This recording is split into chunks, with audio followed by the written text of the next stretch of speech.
नमस्कार भाइयों। आज हमारा डेली करंट सेशन में अगला टॉपिक चल रहा है और आज हम देखेंगे विधानसभा के सत्र बुलाने में राज्यपाल की क्या भूमिका है। आपने ये पढ़ा होगा कि आर्टिकल 163 में डायरेक्टली ये लिखा गया है कि संसद के जो विधायिका है या विधानमंडल है या संसद का जो सदन है उसको राज्यपाल द्वारा जो है आहूत करने का उसको पावर है और राज्यपाल जहाँ समझे उसको अपनी स्थिति के अनुसार बुलवा सकता है। तो उसी कानून को देख करके अभी हाल ही में केरल के राज्यपाल ने राज्य मंत्रिमंडल द्वारा केंद्र सरकार के 3 कृषि कानूनों पर विचार के लिए विधानसभा के विशेष सत्र बुलाए जाने की मांग को खारिज कर दिया। अब देखिए यहाँ पर क्या बातें हैं। देखिए केंद्र सरकार ने अभी हाल ही में कृषि विधेयक पास किया है। 3 बिल हैं, उसको हम देख लेते हैं जल्दी से, इसमें ज़्यादा समय नहीं लगेगा। तो 3 बिल थे। पहले बिल में ये बात कहा गया था कि केंद्र सरकार, देखिए यहाँ पर लिखा है, केंद्र सरकार ने किसानों को देश में कहीं भी फसल बेचने की स्वतंत्रता प्रदान की है ताकि राज्यों के बीच कारोबार बढ़े, जैसे कि मार्केटिंग और ट्रांसपोर्टिंग पर भी खर्च कम हो। इसके लिए सरकार किसान रेल चला रही है। ठीक है, पहला किसान रेल जो है कोलकाता से बिहार में चला था, कोलकाता के दानापुर से और एक और जगह है वहाँ पे जो है पहला जो है फार्मर ट्रेन चला था। ठीक है, दूसरा सेकंड बिल है। इस बिल में सरकार ने किसानों पर राष्ट्रीय फ्रेमवर्क का प्रोविजन किया, अर्थात यह बिल कृषि पैदावारों की बिक्री, फर्म सर्विसेज और कृषि बिजनेस फार्मों, प्रोसेस थोक विक्रेता, बड़े खुदरा विक्रेता और एक्सपोर्ट के साथ किसानों के जुड़ने के लिए मजबूत करता है। अर्थात कॉन्ट्रैक्ट किसानों की क्वालिटी वाले बीज की सप्लाई करना ताकि मदद और फसल की निगरानी, कर्ज सहूलत और फसल बीमा को सहूलत प्रदान किया जाए। ठीक है, तो ये चीज़ें थी यहाँ पे। मतलब दूसरे वाले में ये बात कहा गया कि आप जो है कॉन्ट्रैक्ट खेती करिए। ठीक है, दूसरा बिल था। और तीसरा बिल यह कहता था कि इस बिल में अनाज, दाल, तिलहन, खाने वाले तेल, आलू, प्याज की जरूरी चीज़ों की लिस्ट इसमें से हटाने का प्रावधान रखा गया, जिसके किसानों की अच्छी कीमतें मिली हैं। मतलब इस बिल में जो है, जो थर्ड बिल था, ये एसेंशियल कमोडिटी एक्ट था और आवश्यक उत्पाद अधिनियम 1955 में ये बनाया गया था।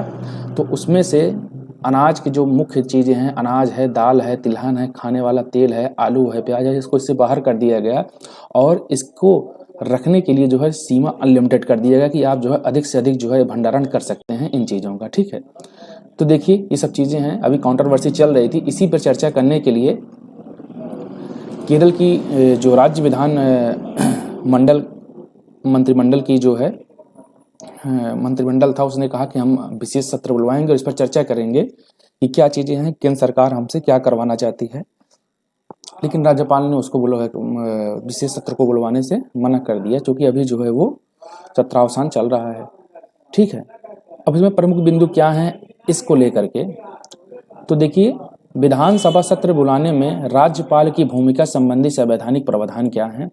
अनुच्छेद 174 इसके अनुसार राज्यपाल समय समय पर राज्य विधानमंडल के सदन या प्रत्येक सदन को ऐसे समय और स्थान पर जो कि वह ठीक समझे अधिवेशन के लिए आहूत करेगा। ठीक है, और हर 6 महीने में इसको बुलवाना पड़ेगा।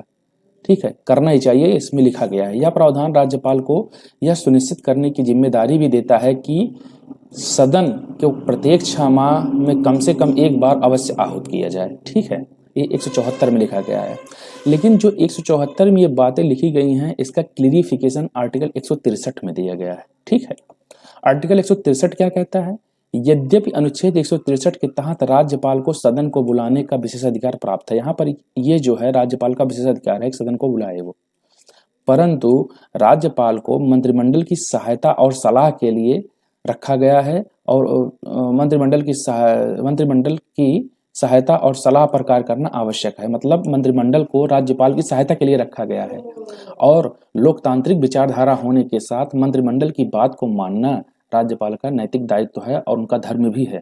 ठीक है, तो आर्टिकल 163 में चीजें लिखी गई हैं। अतः अब हम राज्यपाल अनुच्छेद 174 के तहत सदन को आहूत करता है तो यह उसकी अपनी इच्छा के अनुसार नहीं होकर बल्कि मंत्रिमंडल की सहायता और सलाह पर किया जाता है। ठीक है, अब अपवाद इसमें क्या है, तो अपवाद में आप देख सकते हैं कि किसी स्थिति में जब ऐसा प्रतीत हो कि मुख्यमंत्री के पास सरकार चलाने के लिए आवश्यक सीटों की बहुमत नहीं है और विधानसभा के सदस्यों द्वारा मुख्यमंत्री के खिलाफ अविश्वास प्रस्ताव पेश किया जाता है, तब राज्यपाल अपने विवेक के आधार पर सदन या सदनों को आहूत करने के संदर्भ में निर्णय ले सकता है।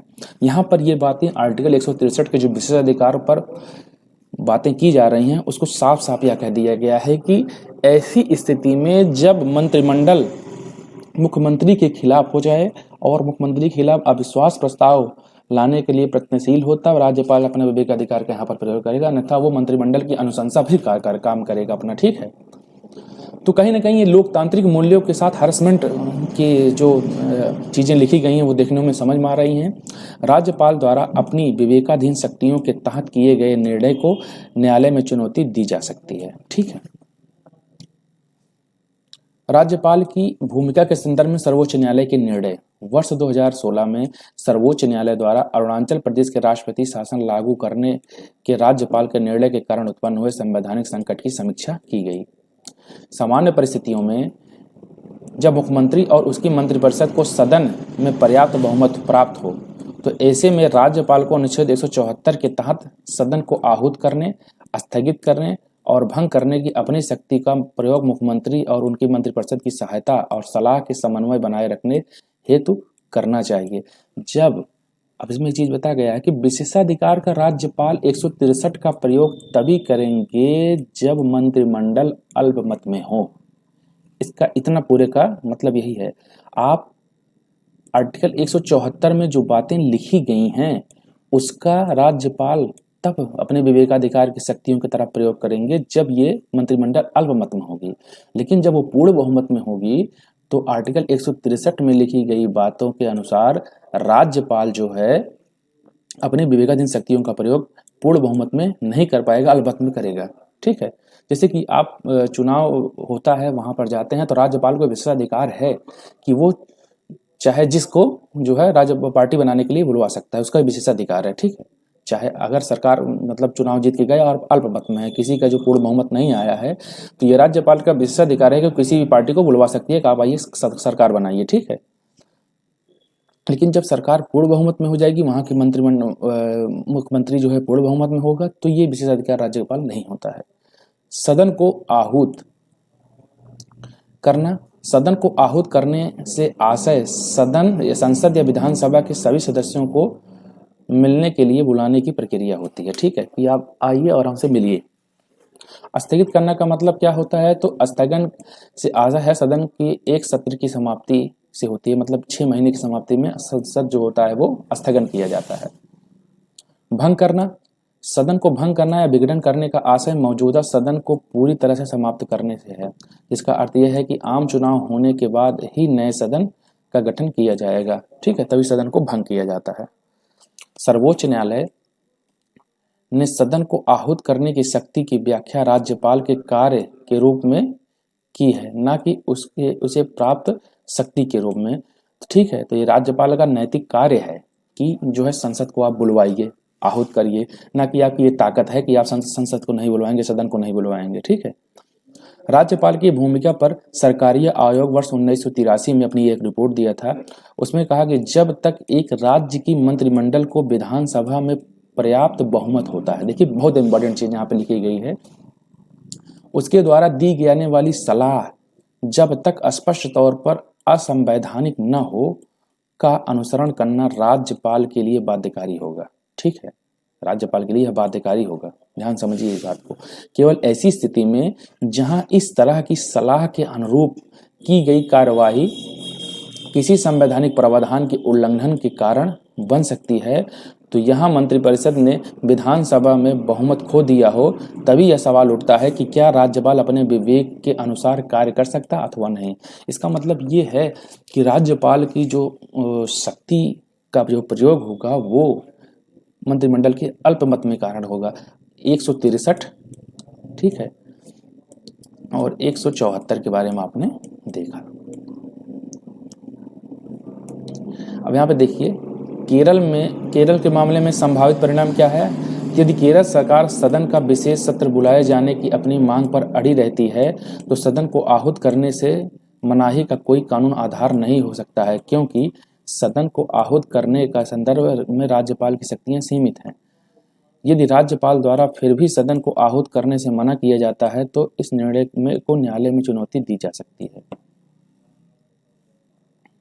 अब देखिए, यही होता है कि जब कोई राजनीतिक व्यक्ति जो होते हैं राज्यपाल के विशेष पद पर जाते हैं तो यही सब करते हैं। ठीक है, राज्यपाल की नियुक्ति शक्तियां और राज्यपाल के कार्यालय से संबंधित सभी प्रावधानों के उल्लेख भारतीय संविधान के अनुच्छेद 153 से लेकर के 162 के तहत किए गए हैं। ठीक है, 153 में राज्यपाल से लेकर के 162 तक इसके प्रावधान किए गए। राज्यपाल की नियुक्ति शक्ति और राज्यपाल के कार्यकाल के बारे में बताया गया है। एक व्यक्ति को 2 या 2 से अधिक राज्यों के राज्यपाल के रूप में नियुक्त किया जा सकता है। ठीक है, राज्य में राज्यपाल की भूमिका राष्ट्रपति के समान होती है। देखिए, 2 व्यक्तियों की नियुक्ति कैसे होगी, जैसे कि आप देखिए उत्तर प्रदेश के राज्यपाल हैं आनंदीबेन पटेल, ये मध्य प्रदेश के भी हैं। ठीक है, भगत सिंह कोश्यारी ये महाराष्ट्र के भी हैं और गोवा के भी हैं। ठीक है, तो ऐसे हैं। राज्यपाल राज्य के लिए राष्ट्रपति के समान कर्तव्यों का निर्वहन कर सकता है। ठीक है, राज्यपाल जो है राज्य में राष्ट्रपति के समान कर्तव्यों का निर्वहन करता है। राज्यपाल राज्य का कार्यकारी प्रमुख होता है। ऐसा माना जाता है कि राज्यपाल पद की दोहरी भूमिका होती है। वह राज्य का संवैधानिक प्रमुख भी होता है जो राज्य मंत्रिपरिषद की सलाह को मानने को बाध्य है। वह केंद्र सरकार और राज्य सरकार के बीच महत्वपूर्ण कड़ी के रूप में कार्य करता है। ठीक है, तो केंद्र सरकार और राज्य सरकार के बीच में महत्वपूर्ण कड़ी का भी कार्य करता है तथा वो संवैधानिक प्रमुख भी होता है। राज्यपाल के पद की योग्यता तो भारतीय संविधान के अनुच्छेद 157 और अनुच्छेद 158 में राज्यपाल के पद के लिए पात्रता को निर्दिष्ट किया गया, जो इस प्रकार है। उसे भारत का नागरिक होना चाहिए, उसकी आयु कम से कम 35 वर्ष होनी चाहिए, वह संसद के किसी भी सदन या सदस्य राज्य विधायिका का सदस्य न हो और किसी राज्य अथवा संघ शासित के भीतर लाभ के पद पर धारण न किया हो। लाभ का मतलब यह है कि उसका व्यक्तिगत जो है वो किसी की जो है सेवा हुआ में न जुड़ा हो और कोई किसी बैंक का जो है वो मालिक ना हो या लाभ का पद जो इस पे है बड़े पदों पे ना हो बस। हालांकि सेवा दूसरी चीजें हैं। सेवा का मतलब जैसे अब मंत्री होते हैं तो मंत्री ये लाभ के पद पे नहीं होते हैं, ये सेवा के पद पे होते हैं। ठीक है, लोक सेवक होते हैं, ये भी लाभ का पद नहीं है लेकिन उसको छोड़ना पड़ेगा उनको, जो कि अपने पद का निर्वहन नहीं कर पाएंगे। ठीक है, नियुक्ति जहां पर सेवा शब्द आ जाएगा वहां लाभ का पद नहीं होगा। जैसे किसी बैंक के जो हो गए सीईओ हो गए, मालिक हो गए, तो वहां पर इसको छोड़ना पड़ेगा। नियुक्ति संविधान के अनुच्छेद 155 के अनुसार राज्यपाल की नियुक्ति राष्ट्रपति के मुहर लगे आज्ञा पत्र के माध्यम से होती है। ठीक है, तो ये उनकी नियुक्ति जो होती है, राज्यपाल की नियुक्ति जो होती है राष्ट्रपति के मुहर लगे आज्ञा पत्र के माध्यम से होती है 155 के अनुसार। कार्यकाल सामान्यतः राज्यपाल का कार्यकाल 5 वर्ष का होता है, किंतु उसके कार्य को लेकर निम्नलिखित स्थिति में इससे पूर्व भी समाप्त किया जा सकता है। ठीक है, मतलब 5 वर्ष होता है। 155 में चीजें लिखी गई हैं और भी मैंने बताया था कि 153 से लेकर के 162 तक राज्यपाल का प्रावधान है। ठीक है, प्रधानमंत्री की अध्यक्षता वाली मंत्रिपरिषद की सलाह पर राष्ट्रपति द्वारा संविधान में वैध कारण के बिना राज्यपाल के कार्यकाल को समाप्त करने की अनुमति नहीं दी गई है। हालांकि राष्ट्रपति का यह कर्तव्य है कि वह ऐसे राज्यपाल को बर्खास्त करे जिसके कृत्यों को न्यायालय ने असंवैधानिक तथा गैर कानूनी माना है। राज्यपाल द्वारा राष्ट्रपति को इस्तीफा देकर विवेकाधीन शक्तियां इनकी क्या है, तो मुख्यमंत्री की नियुक्ति सामान्यतः राज्य में बहुमत वाले दल के नेता को मुख्यमंत्री नियुक्त किया जाता है। मैंने ऊपर बताया था इसको। किंतु ऐसी स्थिति में जहां किसी भी दल का पूर्ण बहुमत न मिले तो राज्यपाल मुख्यमंत्री की नियुक्ति के लिए अपनी विवेकाधीन शक्तियों का प्रयोग करता है। मंत्रिपरिषद को भंग करना, राज्य विधानसभा में विश्वास मत हासिल न करने पर वह मंत्रिपरिषद को विघटन कर सकता है। ठीक है, आपातकाल के बारे में देख लेते हैं।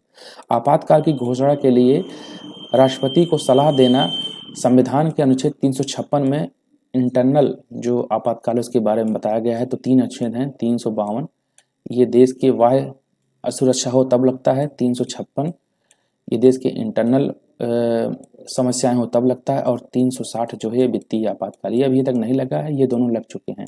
ऐसा समय कमेंट में बताइए जो जहां पर ये दोनों चीजें लगी हुई थी, ऐसा टाइम पीरियड हमारे भारत में बताइए। ठीक है, इंदिरा गांधी उस समय राष्ट्रपति थी, तो आप बताइए कि 352 और 356 ये कब लगा था। मैं आपको दशक बताता हूं, तो 1970 से लेके 1980 तक। ठीक है, ये दशक है। अब इसमें बताइए कि कब जो है ये दोनों लगे हुए थे।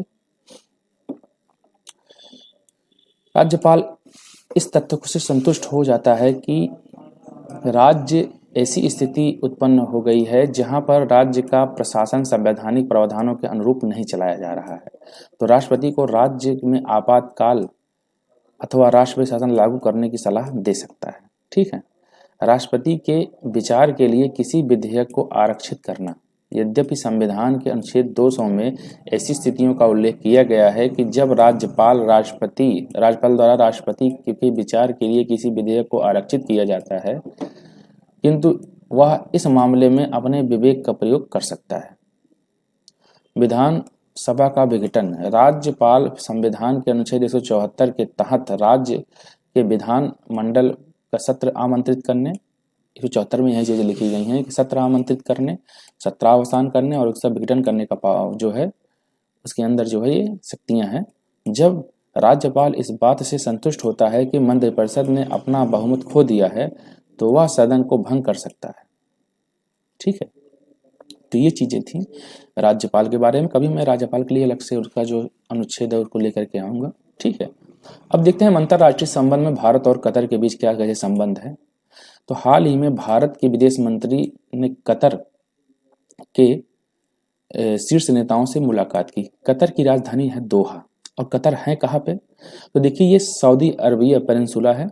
ठीक है, इधर देखिए छोटा सा जो ये वाला जहाँ मेरा कर्सर घूम रहा है ये है बहरीन, ये है छोटा सा देश कतर। ठीक है, यहाँ पर सबसे ज़्यादा गैस की व्यवस्था है, नेचुरल गैसेस है। ठीक है, अधिक मात्रा में यहाँ पर एलपीजी पाए जाते हैं, तो कतर काफ़ी इंपॉर्टेंट है। ये देखिए यूएई है, और नीचे आपका जो होगा ये ओमान होगा इस तरफ, और उस पीछे की तरफ जो होगा इधर ओमान होगा। तो आप इस तरीके से देखिए, मैं आपको बना के दिखाता हूँ। ये है आपका सऊदी अरबिया वाला पेनिनसुला, और यहाँ पर ठीक है ये रहा। ठीक है, यहाँ पर देखिए यूएई है। ठीक है, यहाँ पे हल्का सा आप जाएंगे तो कतर है, और यहाँ पर ये आप यहाँ पे बहरीन है, और यहाँ पर जो इधर पीछे ईरान है आपका, और यहाँ पर थोड़ा छोट में कुवैत है। ठीक है, ये हुआ, ये पूरा सऊदी अरबिया हुआ। अब यहाँ पर देखिए शायद इधर ओमान है और इधर यमन है। ठीक है, ये यमन है और ये ओमान है। यमन की राजधानी साना है। ठीक है, चलिए, तो हाल ही में देशों के मध्य आर्थिक तथा सुरक्षा सहयोग को मजबूत करने पर चर्चा किया गया। तो भारत के विदेश मंत्री एस जयशंकर जो है वहां पर गए हुए थे, और वहां पर भारत की सुरक्षा और सहयोग के बारे में बातचीत की गई है। ठीक है, यह यात्रा भारत के पश्चिमी एशिया के लिए जारी आउटरीच का हिस्सा है, जिसे देश अपने विस्तारित पड़ोस के हिस्से के रूप में देखता है। कतर खाड़ी सहयोग परिषद का सदस्य भी है। ठीक है, तो ये क्लियर हुआ, पूरा सऊदी अरबिया है। इधर आप देखेंगे पीछे की तरफ यहाँ पे, तो चलिए अब कभी मैप आपको अलग लेकर के चलेंगे, अभी टाइम नहीं है। प्रमुख बिंदु क्या है देखिए, भारत और कतर बहुपक्षीय मंचों पर पारस्परिक हित के सभी मुद्दों पर नियमित परामर्श और समन्वय बनाए रखने के लिए सहमत हुए हैं।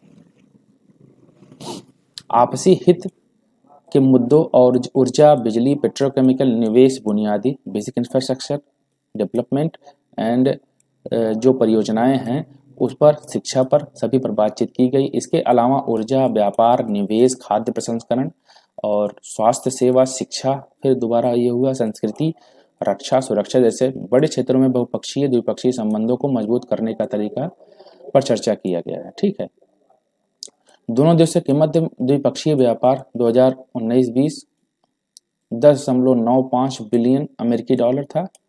ठीक है, 2019-20 में भारत ने कोविड-19 महामारी के दौरान भारतीय समुदाय के लोगों की देखभाल करने के लिए कतर को धन्यवाद किया। भारत और कतर ने महामारी के दौरान उच्च स्तरीय संपर्क बनाए रखा। भारत ने अपने साथ व्यापारिक साझेदारी के लिए कतरई व्यवसायी संघ QBA की प्रतिबद्धता की सराहना की और उन्हें आत्मनिर्भर भारत अभियान से मिलने वाले अवसरों के संबंध में जानकारी दी। हाल ही में हुए परिवर्तन, तो क्या परिवर्तन हुए? दोनों देशों ने कोविड-19 महामारी के आर्थिक प्रभाव को दूर करने के लिए प्रमुख पश्चिम एशियाई राज्यों में भारत के आउटरीच के हिस्से कतर निवेश प्राधिकरण कतर इन्वेस्टमेंट अथॉरिटी द्वारा निवेश की सुविधा के लिए एक विशेष टास्क फोर्स का गठन करने का निर्णय लिया है। दोनों पक्षों ने श्रमिकों के अधिकारों को बढ़ावा देने के और उनकी सुरक्षा के लिए संस्थागत उपायों पर सहमति व्यक्त की है, जिसमें श्रम संबंधी मुद्दों से निपटना और दोनों देशों के मध्य लोगों की सुरक्षित आवाजाही की सुविधा शामिल है। ठीक है, तो ये सब चीजें हैं।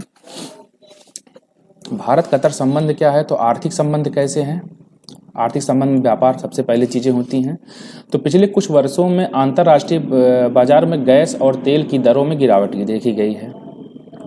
कारण दोनों देशों के मध्य व्यापार में उल्लेखनीय गिरावट देखी गई है। भारत को कतर के लिए चौथा सबसे बड़ा निर्यात गंतव्य माना जाता है।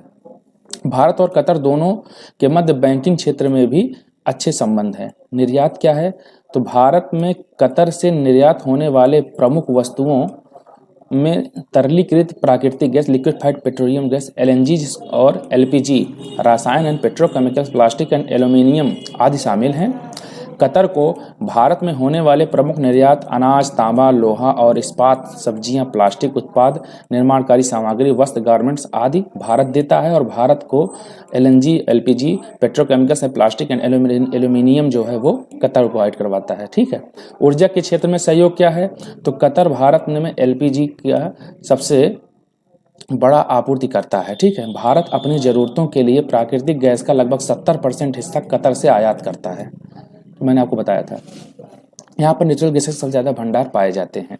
रक्षा क्षेत्र में कतर के साथ भारत का रक्षा सहयोग अपने अब तक प्रशिक्षण, एक दूसरे के सम्मेलनों और कार्यक्रमों में भाग लेना तक ही रहा है, लेकिन भारतीय नौसेना तथा तटरक्षक जहाज़ों द्वारा यात्रा तक सीमित रहा है। ठीक है, जायरे अल बहार भारतीय और कतर नौसेना के मध्य द्विपक्षीय नौसेना अभ्यास है। तो अभी इनका जो है घूम घूम करके मतलब जो है इधर उधर अपना जो है स्ट्रेटेजिक रूप से अभ्यास कर रहे हैं। सांस्कृतिक संबंध कैसे हैं? तो सांस्कृतिक आदान प्रदान में भारतीय संस्कृति केंद्र, इंडियन कल्चरल सेंटर ICC से जुड़े सामुदायिक संगठनों द्वारा आयोजित कार्यक्रमों में कतर के प्रदर्शन कर रहे भारतीय कलाकारों का हिस्सा नियमित प्रयास है। ICC भारतीय दूतावास दोहा और निजी प्रयोजकों के तत्वाधान में भारतीय समुदाय के कामकाज संबंधी संघों की एक शीर्ष निकाय है। योगदान क्या है इनका? तो काफी लंबा है। ठीक है, चलते हैं। भारत ने संयुक्त राष्ट्र महासभा में लाए गए प्रस्ताव पर कतर का समर्थन की सह प्रायोजक के रूप में सराहना की। यह प्रस्ताव संयुक्त राष्ट्र महासभा द्वारा एक मत में 177 सह प्रायोजकों के साथ अपनाया गया था। इसी में प्रस्ताव के आधार पर 21 जून को अंतर्राष्ट्रीय योग दिवस के रूप में मनाया जाता है। शिक्षा क्या है? तो कतर के 14 भारतीय स्कूल जो कि 30,000 से अधिक छात्रों की CBSE पाठ्यक्रम की शिक्षा प्रदान करते हैं, जिनमें अधिकांश स्कूलों में कतर में काम कर रहे भारतीय नागरिकों के बच्चे पढ़ते हैं। ठीक है, भारतीय समुदाय है तो भारतीय समुदाय कतर में सबसे बड़ी प्रवासी समूह है। यहाँ जनसंख्या का अनुमानता लगभग 700 मिलियन है। ये लोग विभिन्न क्षेत्रों में योगदान दे रहे हैं। कतर में भारतीयों की ईमानदारी, कड़ी मेहनत, तकनीकी विशेषज्ञता और कानून के पालन करने स्वभाव के लिए सम्मान दिया जाता है। भारत में लगभग हर स्थानीय प्रतिष्ठान सरकारी, निजी और विभिन्न क्षमताओं के लिए नियोजित किया गया है। प्रेषित धन क्या है? तो कतर में रहने वाले भारतीय द्वारा भारत के प्रतिवर्ष अनुमानतः $750 मिलियन की राशि भेजी जाती है। रेमिटेंस के रूप में कतर में आता है। आगे की राह क्या है? तो भारत कतर भारत में बुनियादी ढांचे के क्षेत्र में निवेश करना चाहता है, जिसमें सड़क, राजमार्ग, आर्थिक गलियारे, हवाई अड्डा, बंदरगाह, पर्यटन और होटल उद्योग के अलावा अन्य जो उर्वरक में फर्टिलाइजर कंपनी है उसमें भी जाना चाहते हैं। भारत कतर में तरलीकृत प्राकृतिक गैस, रासायनिक उद्योग, यूरिया, पेट्रोकेमिकल्स, विशेष प्रकार के उर्वरकों के निर्माण में उत्पादन और प्रत्यक्ष निवेश के लिए तत्पर है। भारत की पहली पूर्ण चलित मेट्रो हाल ही में प्रधानमंत्री जी ने, तो हम इसको कभी आधे घंटे बाद चर्चा करेंगे। ठीक है, तो नमस्कार, हम इसको लेकर के आते हैं। तो भारत में पहले पूर्ण स्वचालित मेट्रो को हम देखते हैं कुछ देर बाद।